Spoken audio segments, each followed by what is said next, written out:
नमस्कार, मैं हूं Amod Shrivastava. Amazing thought, amazing message, amazing information की दिशा में आज एक कदम और आगे। आज की इस कहानी का शीर्षक है जीवन यात्रा और अकेलापन। आपको यदि ये मेरा वीडियो अच्छा लगे तो लाइक करें, शेयर करें और लाल बटन दबाकर सब्सक्राइब अवश्य करें। साथ ही बेल आइकन दबाना बिल्कुल ना भूलें। आज के इस चिंतन का विषय जीवन यात्रा और अकेलापन। हर साल एक लड़के के माता पिता उसे गर्मी की छुट्टी के लिए दादी के घर ले जाते थे और वे 1-2 हफ्ते बाद उसी ट्रेन से घर वापस लौट आते थे। फिर एक दिन लड़का अपने माता पिता से कहता है कि अब मैं बड़ा हो गया हूं। अपने माता पिता से कहता है कि अब मैं बड़ा हो गया हूं, क्यों ना मैं इस साल अकेले दादी के घर जाऊं। चर्चा के बाद माता पिता भी इस बात से सहमत हो गए और उसे अकेले जाने के लिए मान गए। अब सब लोग ट्रेन स्टेशन प्लेटफॉर्म पर खड़े हैं और एक दूसरे का अभिवादन कर रहे हैं। जैसे ही खिड़की के पास खड़े होकर पिता बेटे को यात्रा के लिए कुछ टिप्स दे रहे होते हैं, वैसे ही लड़का कहता है कि मुझे पता है कि आप पहले ही मुझे कई बार ये सब बता चुके हैं। फिर अभी ट्रेन छूटने के वक्त फिर आप मुझे क्यों इस तरह की बातें सीख में दे रहे हैं।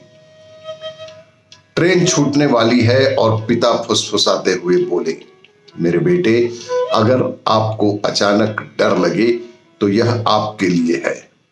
यदि किसी कारणवश बेहद डर लगे तो ये आपके लिए है। और वह लड़के की जेब में कुछ छोटा सा पुड़िया डाल देते हैं। एक छोटे से कागज के टुकड़े को उसके जेब में डालकर कहते हैं कि यदि कहीं पे तुम्हें डर लगे तो इसे खोलकर देख लेना। अब लड़का बिल्कुल अकेला है, पहली बार अपने माता पिता के बिना ट्रेन में अकेला बैठा है और सफर कर रहा है।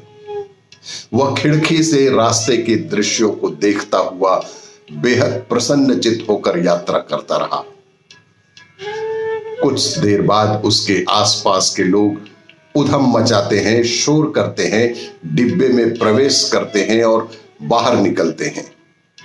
उसे लगता है कि वह अकेला है, तभी एक व्यक्ति उसे घूर रहा होता है। उसने यह ध्यान दिया कि कोई व्यक्ति उसे लंबे समय से घूर रहा है। अब वह लड़का और अधिक असहज महसूस करता है और कुछ डरने भी लगा है। इस सब घटनाक्रम से अबोध बालक कुछ डरा हुआ सा भी लगने लगा।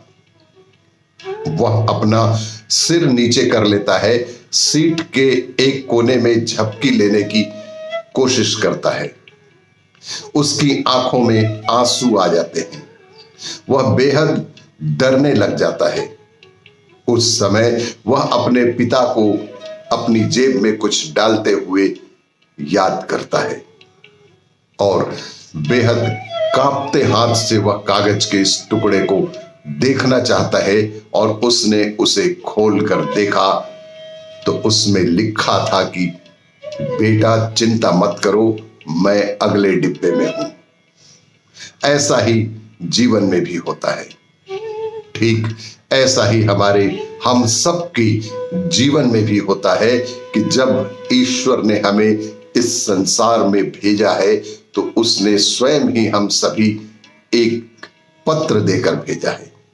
ईश्वर ने स्वयं ही हम सभी को एक पत्र देकर भेजा है, मैं आपके साथ यात्रा कर रहा हूं, मैं आपके साथ हूं। जरूरत है तो बस उसे अपनी जीवन यात्रा में अपने साथ महसूस करने की।